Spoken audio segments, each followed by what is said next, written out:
now to Congressman Renacci from Ohio. Thank you, Mr. Chairman.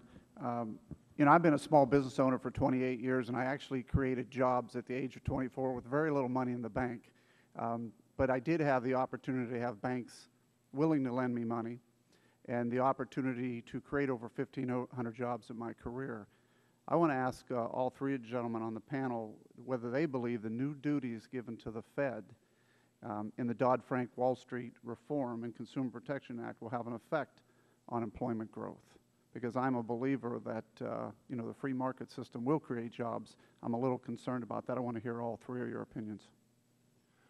Well, the Fed has a publication that has a title something like The Structure and Functions of the Federal Reserve, and it lists, I think, at least 30 or 40 different areas where it regulates different types of financial markets. And for those of you who are business people, you know that there's a very big cost involved in that. As Professor Vedder mentioned about the Dodd-Frank bill, it's not a free lunch. Banks, it's very costly to banks to enforce the provisions of that bill, and they're going to pass on some of the costs to their customers. And so expanding the prerogatives of the Fed is going to add more layers of regulation and make the banking business that much more costly.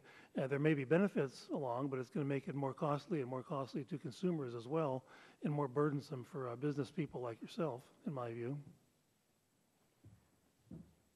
The cause of unemployment is too high price for labor. When labor costs go up too much, employers hire fewer workers. It's the law of demand. It's very simple, not very complicated. I wrote a book about this, which a lot of people have praised to the skies. I thought it was the simplest concept in the world. Dodd-Frank, other things equal, does not lower the cost of labor. If anything, it raises costs generally to employers, making it difficult to employ workers. So the net effect of a mechanism like Dodd-Frank is probably to reduce rather than increase employment and thus increase unemployment in the United States.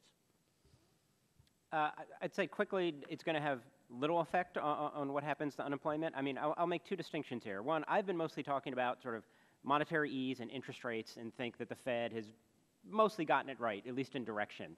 You know, it's true, I do think that the Fed and every other institution in the 2000s had too light a regulatory touch.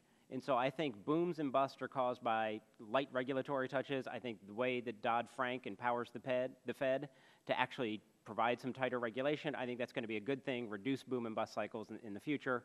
And so I think that it's an improvement. Thank you, Mr. Chairman. I yield back. I thank you.